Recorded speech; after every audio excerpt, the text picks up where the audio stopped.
with his reaction, political commentator Anthony Brian Logan.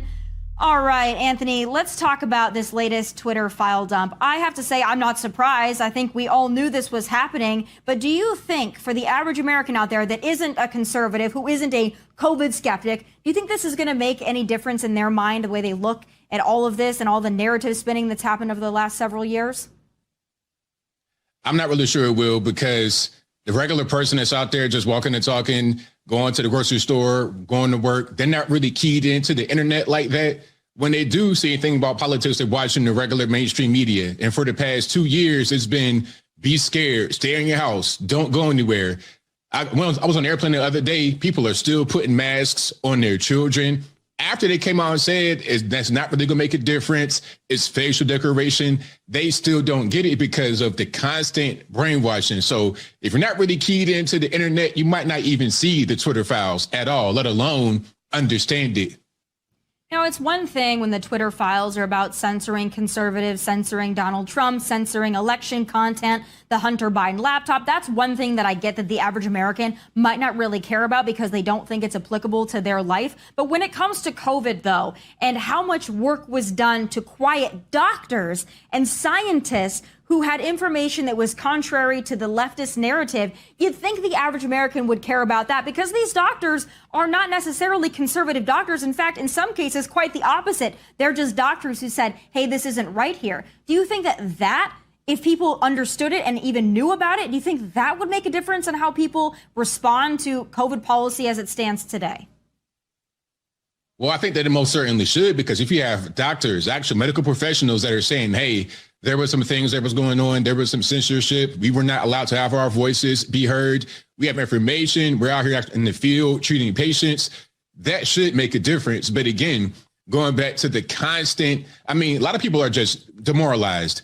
It doesn't matter who comes and says anything to them. You could have Biden himself come and say, hey, don't put the mask on, don't get the vaccine. They're not going to believe him. Although they believed in him for 2 years, they're not going to believe it now, because in their mind, they're brainwashed to believe whatever they've been told for the past couple of years. So it should matter, but will it? I'm not really sure. I think everything is coming to a head right now, not only with what we're finding out about censorship and the throttling of free speech, but also when it comes to children, when it comes to this gender dysmorphia, the they, thems, the non-binary. This stuff is becoming mainstream now, where you have young kids who don't even know what the hell they are. Now, I think the motivation behind all of this is because we're a lot easier to control when we don't know who we are or what we are. But what do you think is behind this big push? Because it's happening in mainstream media, it's happening in Hollywood, it's happening in academia, it's certainly happening on Twitter and other social media platforms. Why are they doing this to our kids? Well, I think the end game is pretty obvious. Anybody that kind of looks at it just a little bit further into the future, not necessarily right now, but a little bit further into the future, you got to ask yourself the question, why do we have children, little kids going to drag queen shows where these men are nude or implied nudity? Why are they putting money into these men's garter belts? Well, it's obvious. They want to groom these kids to become like them, or to go to the ultimate stage of not having it really be a big issue to have a fully grown man involved with a young person, underage person. That's disgusting. It's despicable. It should never happen anywhere in the world. But I think that's their actual goal, to normalize that kind of thing. And if you think anything different, then you're a bigot and you are a transphobe and an age phobe. That is their ultimate goal, in my humble opinion. Yeah, I think it is as well. And it's really mainstreaming all of this so that anybody who speaks out against it is labeled, as you said, even when it's so bizarre and it's so off the rails that any average person is probably thinking there's a problem here. But I wonder, because when we look at the midterm elections, obviously it was not the red wave that we expected. It was more of a pink splash. But when you look at certain races in certain parts of the country, even going back to Virginia and what happened there with parents really standing up and getting Youngkin elected, I think that there is an underbelly or an undercurrent of the American people who aren't necessarily conservative, but they believe in things like freedom, they believe in parental rights and basic decency. And I wonder if we as Republicans and conservatives can do a better job of tapping into that group of people. And if so, what do you think we need to do to reach them? Well, that's a really good point you brought up about Virginia. That's where I'm from originally. And I was kind of surprised about Glenn Youngkin winning, because Virginia really controlled by DC metropolitan area, what they call the DMV. That's 1/3 of the state's population in that one small area, Northern Virginia. They pretty much control Virginia politics. So I was very surprised.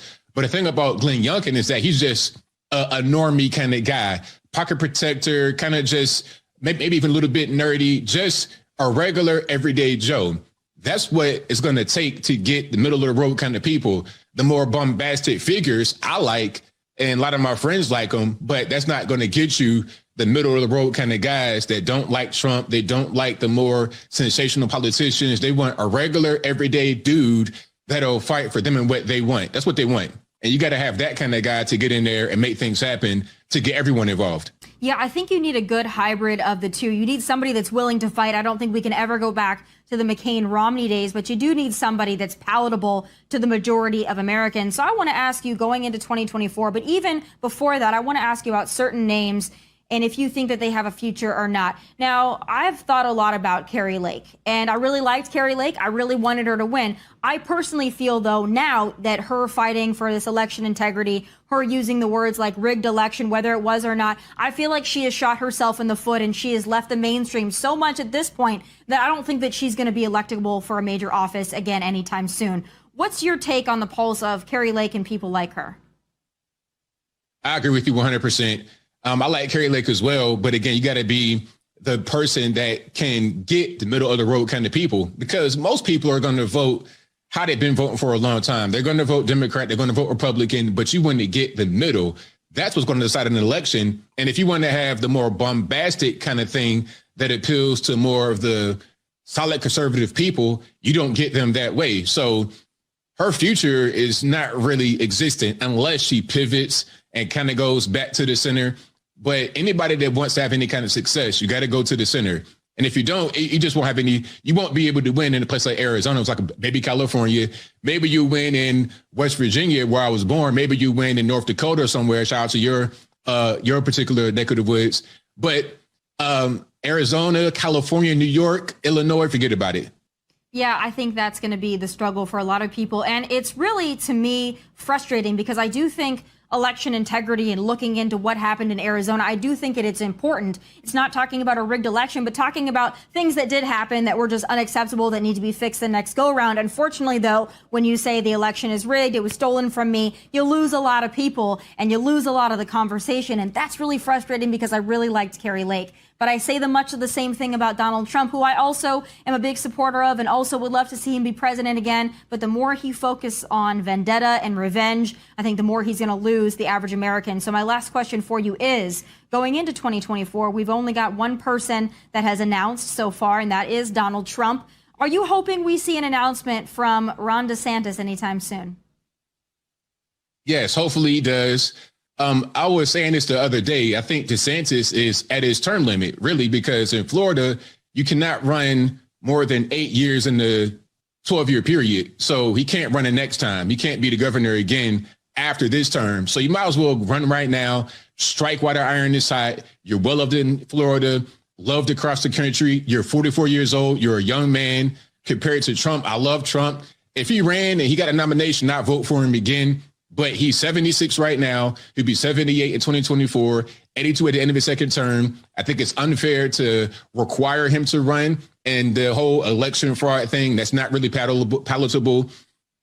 You got to put in DeSantis. He's going to be the guy. He'll win. It won't even be a contest. You put in Gavin Newsom, it doesn't really matter who you put against him. He'll succeed, but Trump will most certainly struggle. It's unfortunate, but that's the reality of the situation in which we live.